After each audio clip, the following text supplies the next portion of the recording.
Assalamualaikum warahmatullahi wabarakatuh. Alhamdulillahirabbil alamin. Wassalatu wassalamu ala asyrafil anbiya'i wal mursalin wa ala alihi washabbihi ajmain. Rabbi shrah li sadri wa yassir li amri wahlul 'uqdatam min lisani yafqahu qawli. Subhanaka la ilma lana illa ma 'allamtana innaka antal alimul hakim. Wala haula wala quwwata illa billahil aliyyil azim. Allahumma yassir wa la tu'assir ya karim. Alhamdulillah, bersyukur kehadrat Allah Subhanahu wa taala di atas segala limpah kurnia dan izin Allah. Kita dapat bersiaran pada pagi ini dalam kuliah duha daripada Masjid Pusat Islam UTM Kuala Lumpur. Tuan-tuan dan puan-puan yang dirahmati Allah sekalian, hari ini 23 Ramadan. Sudah 23 hari kita berpuasa. Berbaki sekitar dalam 7 hari lagi. Moga-moga Allah Subhanahu Wa Taala memberikan kepada kita kesihatan yang baik, kerahmatan, kekuatan untuk terus melaksanakan ibadat sampailah kepada penghujungnya. Moga-moga Allah Subhanahu Wa Taala menerima dan mengangkat segala amal yang kita lakukan. Tuan-tuan dan puan-puan yang dirahmati Allah sekalian, hari ini saya nak bawa satu tajuk yang kecil, iaitu dari soleh menuju musleh. Kita biasa dengar perkataan soleh. Jadi hamba-hamba Allah yang soleh, ya. Secara umumnya soleh itu bermakna kita melakukan kebaikan. Kebaikan yang kita lakukan mestilah mengikut acuan, panduan yang telah ditetapkan oleh Al-Quran dan diajarkan oleh Nabi kita Muhammad sallallahu alaihi wasallam. Biasanya bila kita sebut tentang amal-amal yang soleh, yang kita terbayang seperti melakukan solat, bersedekah, membantu orang lain, membaca Al-Quran, berzikir dan amalan-amalan yang pelbagai. Allah Subhanahu wa taala berfirman, "Innal ladzina amanu wa 'amilus solihat wa aqamus shalah wa atawuz zakah lahum ajruhum 'inda rabbihim wala khaufun 'alaihim wala hum yahzanun." Dalam surah Al-Baqarah, surah yang kedua, ayat 277. Yang mana Allah Taala menyatakan sesungguhnya orang-orang yang beriman yang mengerjakan amal yang soleh, mendirikan solat, menunaikan zakat, mereka mendapat pahala di sisi Tuhannya. Tidak ada kebimbangan terhadap mereka dan tidak pula mereka itu berduka cita. Dalam ayat ini, Allah Subhanahu Wa Taala menyebut tentang perkataan amal-amal yang soleh, wa amilu solihat, iaitu amal-amal yang dilakukan, yang diterima oleh Allah Subhanahu Wa Taala, yang dilakukan oleh orang-orang yang beriman dengan syarat-syarat seperti melakukan ibadat itu semata-mata kerana Allah Subhanahu Wa Taala, tidak mengharapkan selain daripada Allah. Yang kedua, melakukan amal itu dengan penuh keikhlasan, dengan ketundukan. Melakukan amal-amal itu mengikut syarat-syarat yang telah ditetapkan oleh syarak. Seperti solat pada bilangan rakaat yang betul, solat pada waktu yang betul, masuk waktu dan sebagainya. Dan begitulah dengan amal-amal yang lain. Namun tuan-tuan sekalian, Allah Subhanahu Wa Taala menyebut di antara ciri hamba-hamba yang soleh yang utama di sini disebut wa aqamus shalah, mendirikan sembahyang. Menunjukkan kepada kita bagaimana pentingnya untuk amal-amal yang baik itu diterima, iaitu melaksanakan perintah Allah yang berkaitan tentang rukun Islam, iaitu mendirikan solat, wa atuz zakah, mengeluarkan zakat, ya, dan juga amal-amal yang lain. Maka kita dapat faham di sini bahawa amal-amal yang soleh itu mesti dilakukan semata-mata kerana Allah Subhanahu Wa Taala. Baik. Ciri-ciri hamba yang soleh disebut dalam banyak sekali ayat-ayat Al-Quran. Ya, seperti orang yang memaafkan, seperti orang yang sabar, seperti orang yang berlapang dada, seperti orang yang boleh redha dengan ujian. Ini banyaklah ciri-ciri tentang hamba-hamba yang soleh yang diterangkan di dalam Al-Quran. Cuma pada hari ini mungkin saya kongsi sedikit tentang ciri hamba yang soleh yang telah disebut oleh Nabi sallallahu alaihi wasallam. kepada Sayyidina Ali radhiyallahu an. Satu hari Nabi telah bersabda, Nabi kata, wahai Ali, tanda orang-orang yang soleh itu ada 3. Yang pertama, iaitu selalu memperbaiki hubungan dengan Allah melalui amal yang soleh. Yang Nabi sebut yang pertama di sini, memperbaiki hubungan dengan Allah Subhanahu wa taala. Bagaimana nak perbaiki hubungan dengan Allah?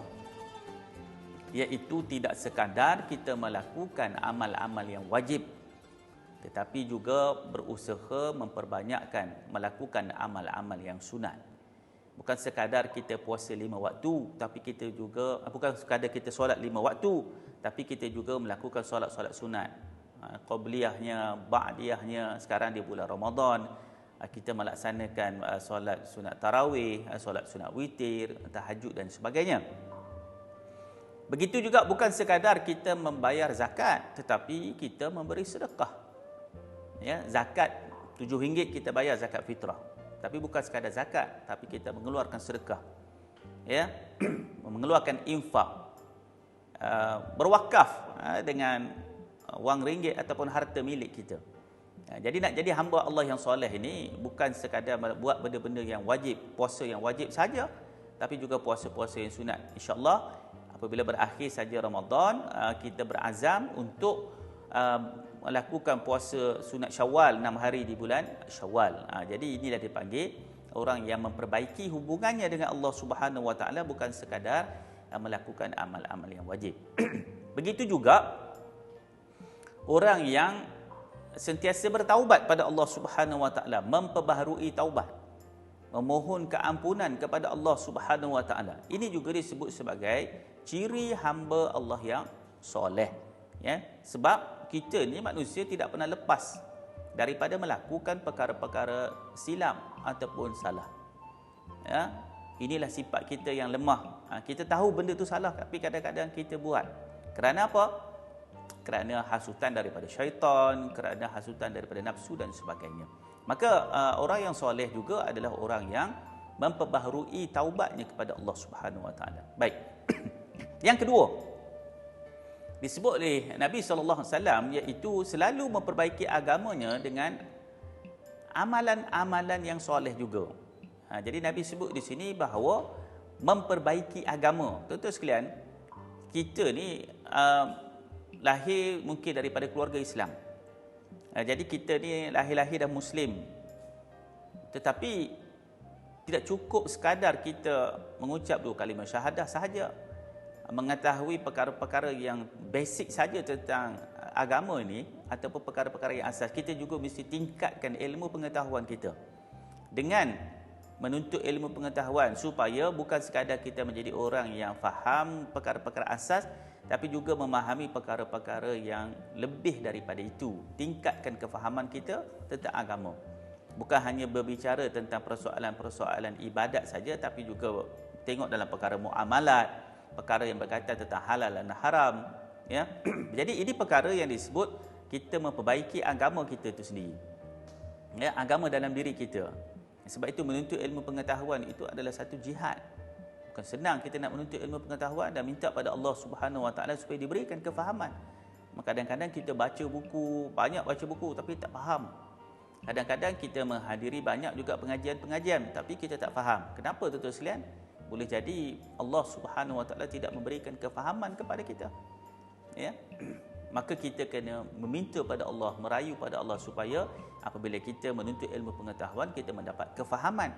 Kerana dengan kefahaman itulah baru kita boleh beramal. Dengan kefahaman itulah baru kita mengetahui tentang perkara-perkara yang dituntut, perkara-perkara yang perlu diutamakan ataupun disebut sebagai aulawiyat ataupun keutamaan. Nanti bertembung pula di antara perkara-perkara yang dua-dua perkara sunat, mana nak dulu, mana nak kemudian. Ya, maka kita dapat membezakan di antara perkara-perkara tersebut. Baik. Yang ketiga jadi disebut oleh Nabi SAW kepada Sayyidina Ali, iaitu selalu redha terhadap manusia daripada apa yang diredai dirinya. Ini pun satu perkara lagi tuan-tuan sekalian, iaitu kita kena menjadi manusia yang sentiasa redha terhadap manusia yang lain. Mungkin Allah Subhanahu wa taala memberikan kepada kita tuan-tuan sekalian kekurangan berbanding dengan apa yang diberikan kepada orang lain. Maka kita kena redha apa yang kita dapat. Kita kena redha apa yang orang lain miliki. Jangan kita cemburu dengan apa yang dimiliki oleh orang lain. Boleh jadi orang lain memiliki kekayaan, memiliki harta, kita tidak memilikinya. Maka jangan ada sifat-sifat cemburu tersebut. Jangan kita tanamkan sifat-sifat yang buruk tersebut dalam diri kita. Tuan-tuan sekalian, mungkin perkataan-perkataan redha ini mudah untuk kita ucap, tetapi bila kita diuji belum pasti kita boleh melepasinya. Sebab itulah kita kena latih jiwa kita ini. Dalam pendidikan menjadi hamba Allah yang soleh, kita perlu latih diri kita untuk menjadi orang yang meredai sesuatu yang Tuhan bagi. Ada orang tuan-tuan sekalian dia kahwin dapat anak ramai. Ada orang dia kahwin anak dia tidak ramai. Bahkan ada orang kahwin tak dapat zuriat. Jadi tuan-tuan sekalian, ini semua rahsia Allah. Dia adalah pemberian daripada Allah Subhanahu Wa Taala. Tuhan beri kepada kita dengan kadar yang kita mampu. Ada Tuhan tak bagi, mungkin ada hikmah-hikmah di situ yang Tuhan simpan yang kita tidak tahu. Yang Tuhan nak akan ganjarinya dengan ganjaran yang lain. Maka meredai apa yang Tuhan beri kepada kita, apa yang dia berikan kepada orang lain, itu juga adalah ciri yang disebut sebagai ciri yang perlu dimiliki oleh hamba Allah yang soleh. Baik, tuan-tuan dan dirahmati Allah sekalian, untuk menjadi hamba Allah yang soleh ni nampak gayanya tidaklah susah sangat, sebab di situ ada panduan-panduan daripada Nabi SAW tentang amal-amal yang perlu kita buat, amal-amal yang perlu kita laksanakan. Tapi semuanya itu kita lihat adalah berkaitan tentang pertarungan diri kita dengan diri kita. Bagaimana kita nak jadi seorang yang rajin untuk beribadat, bagaimana kita nak jadi seorang yang rajin untuk membaca Al-Quran umpamanya, solat sunat umpamanya. Ini semua adalah pertarungan dengan diri kita. Namun begitu, tidak cukup kita bertarung dengan diri kita sahaja untuk menjadi hamba Allah yang soleh. Jadi tidak berhenti di situ. Kalau kita tengok dalam sejarah Nabi kita Muhammad sallallahu alaihi wasallam, ketika sebelum dilantik menjadi rasul, Nabi kita Muhammad sallallahu alaihi wasallam dikenali sebagai seorang yang soleh pada pandangan masyarakat jahiliah. Kenapa? Kerana Nabi itu tidak pernah ada sifat yang disebut sebagai tidak amanah. Nabi itu seorang yang terkenal dengan akhlak yang baik. Nabi itu terkenal sebagai seorang yang menjaga harta milik orang lain yang pergi bermusafir, beri pada Nabi, Nabi jaga elok. Orang balik daripada bermusafir, perniagaan dan sebagainya, harta itu dikembalikan. Nabi sebagai seorang pemegang amanah. Jadi Nabi menjadi seorang yang soleh pada pandangan masyarakat jahiliah Mekah pada ketika itu. Namun apabila Nabi SAW dilantik menjadi rasul, maka ketika itulah kita melihat bagaimana ujian-ujian yang ditimpakan kepada Nabi itu sudah menjadi besar. Sebab apa? Sebab menjadi seorang yang soleh, beribadat, tak kacau orang, akhlak yang baik, tak ada libat dengan orang, semua itu tidak menjadi satu perkara yang agak sukar. Tetapi apabila Nabi nak menjadi seorang yang musleh, diperintah oleh Allah menjadi seorang yang musleh. Musleh ni maksudnya apa? Iaitu penyeru kepada kebaikan. Bukan hanya dia baik, tetapi dia juga berusaha untuk mengajak orang kepada kebaikan. Apabila Allah Subhanahu Wa Taala berfirman, "Wa ma arsalnaka illa rahmatan lil alamin," tidak aku utuskan Nabi Muhammad sallallahu alaihi wasallam itu sebagai rahmat kepada seluruh alam. Maka menjadilah situ tanggungjawab besar kepada Nabi untuk menyampaikan kebenaran. Bukan sekadar Nabi beramal dengan kebenaran tersebut, tetapi di sini Nabi terpaksa melaksanakan kebenaran itu, menyeru orang lain untuk bersama-sama dengan kebenaran.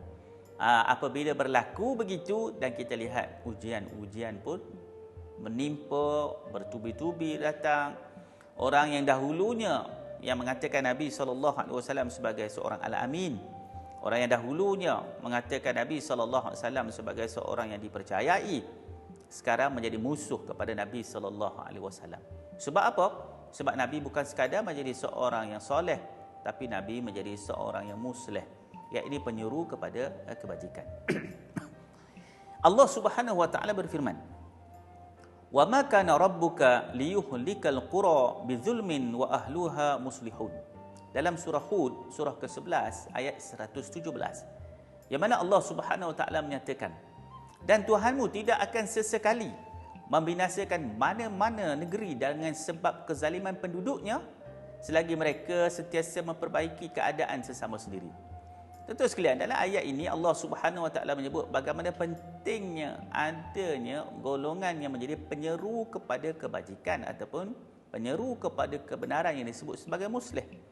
Sehinggalah Allah Subhanahu Wa Taala menyebut dalam surah Hud, surah ke-11 ayat 117 ini, Tuhan tidak akan membinasakan mana-mana negeri, mana-mana negara, walaupun penduduknya melakukan kezaliman, melainkan ada di antara mereka golongan yang menjadi penyeru kepada kebenaran. Bayangkan pentingnya ada golongan-golongan yang disebut sebagai muslih. Kumpulan-kumpulan yang mengajak kepada kebenaran. Jadi tak cukup kita saja jadi baik, tapi kita juga kena mengajak orang lain menjadi baik. Jadi apabila disebut tentang muslih ni apa tuan-tuan sekalian? Saya nak sebut muslih ni dalam 3 perkara yang ringkas, yang singkat dalam pertemuan kita pada pagi ini. Iaitu apabila kita sebut muslih, amalan yang memberi manfaat kepada sesama manusia.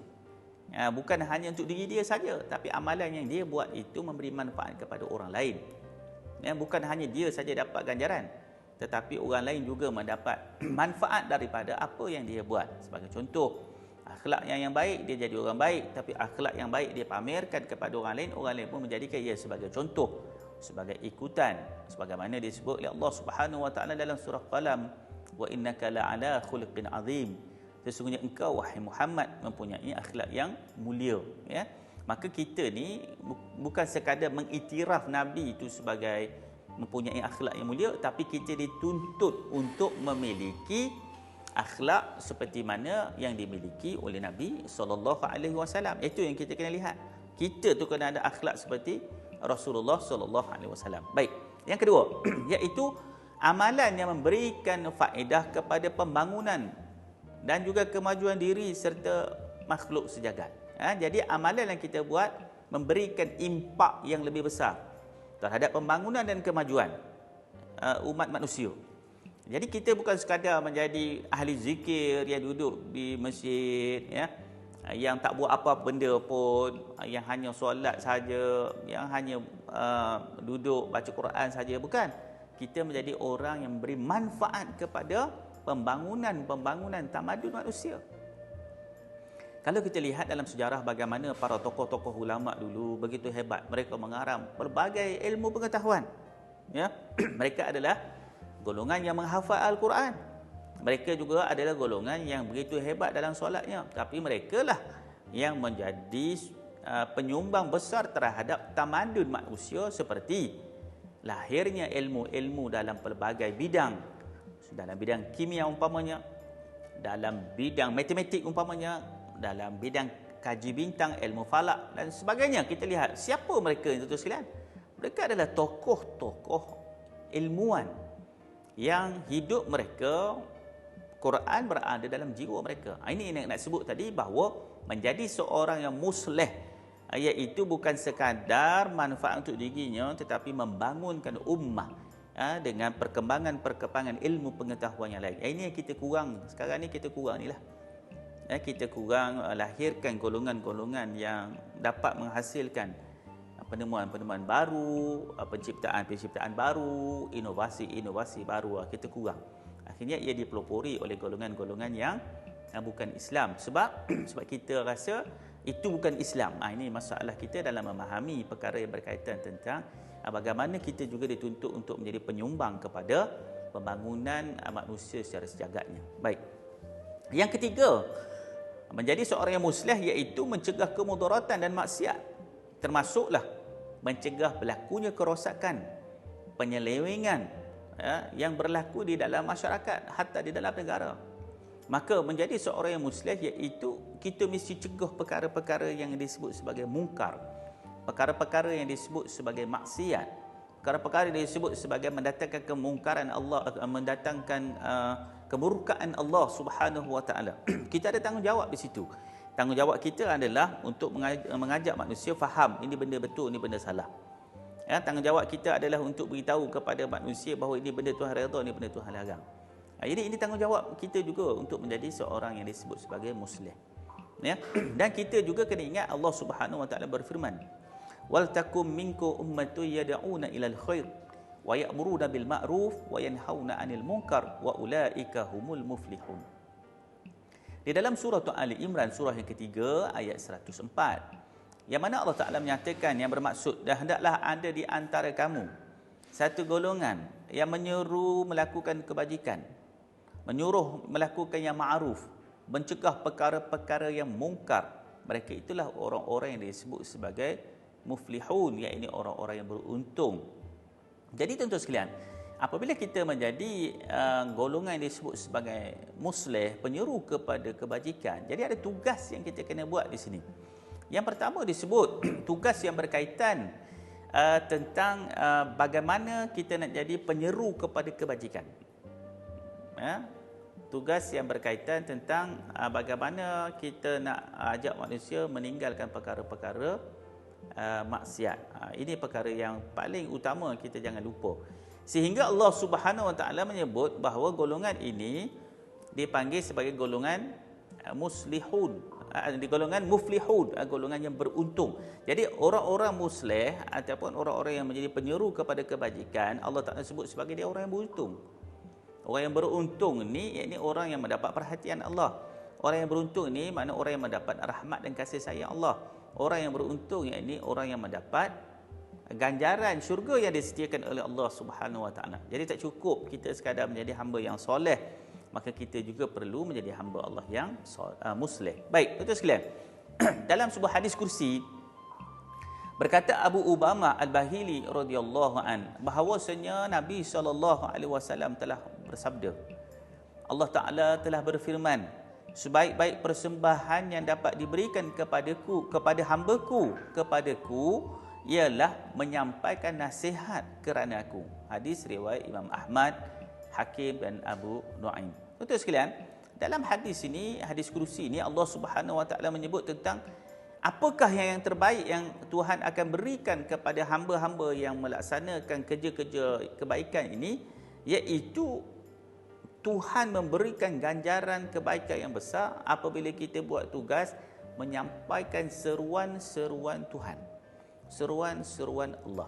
Sebab itu disebut di sini bahawa menyampaikan nasihat-nasihat yang berkaitan tentang kebenaran, ketauhidan, nasihat-nasihat yang berkaitan tentang syariat Allah Subhanahu wa taala.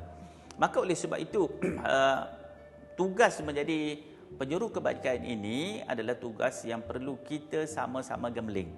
Ya, kita kena buat dengan kemampuan kita lah. Dalam konteks kita hari ini, mungkin bagi mereka yang dalam bidang pengajian Islam umpamanya, mereka menjadi orang yang menyampaikan dalam kuliah-kuliah, dalam syarahan-syarahan mereka, dalam penulisan-penulisan mereka, ya, dalam wacana-wacana mereka.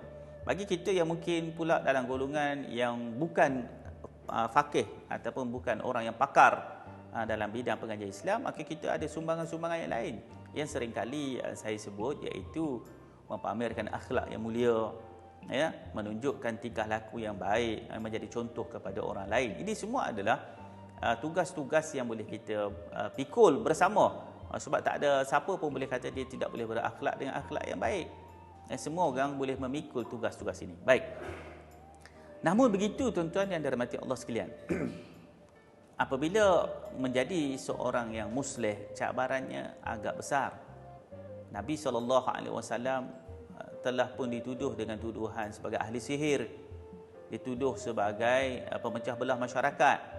Nabi dituduh sebagai orang yang merosakkan kekeluargaan kerana menyeru anak masuk Islam, ada ibu tak masuk Islam dan sebagainya. Jadi apabila nak menjadi seorang yang muslih ni, cabarannya besar. Ini telah dilalui oleh para rasul.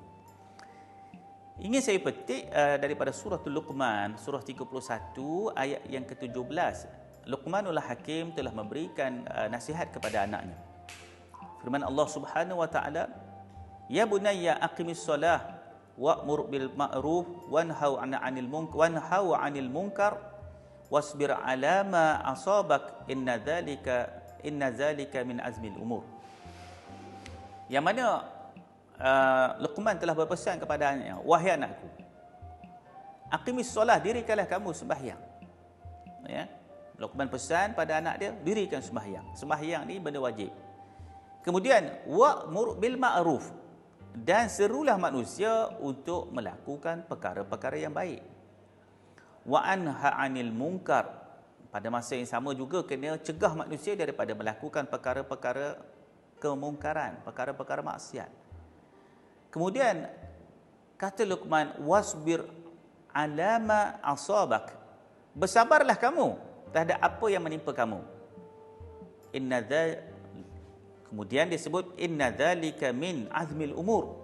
Ya, sesungguhnya yang demikian itu termasuk hal-hal yang diwajibkan oleh Allah. Baik, tuan-tuan sekalian, Luqman pesan apabila nak menjadi hamba Allah yang soleh, sembahyang, kemudian nak menjadi orang yang musleh, hendaklah menyeru manusia kepada kebaikan, menyeru manusia meninggalkan perkara-perkara maksiat, perkara-perkara dosa dan sebagainya.